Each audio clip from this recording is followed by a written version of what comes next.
Sveiki bičiuliai, pagreitinau video, čia matosi montavau kampus, kransteinius, 60 ant 20, traukiam nuo sienos, nes dėsi 20 cm apšiltinimas, matosi siena buvo nelygi, apie 5 cm. Tai vat pasidarėm kavos biškį, neturėjau šaukštelio, tai prasimaišiau su pieštuku kavą,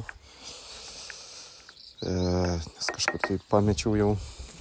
Tai vat, ką toliau darbų eigoje susisukome papildomus medsraigčius į kampus, tai iš viso eina po 3 vienetus, 2 konstrukciniai ir vienas medsraigtis su 10 galvute, 8 mm storio, 120 berods ilgio, tai kiekvieną kampą tvirtinau papildomai. Na ir ką toliau, dėsim bruselius, tašelius ir taip va toliau būsimės, teko aišku terasą atsiardyti šiek tiek. Tai va, tai tokis pasižaidimas,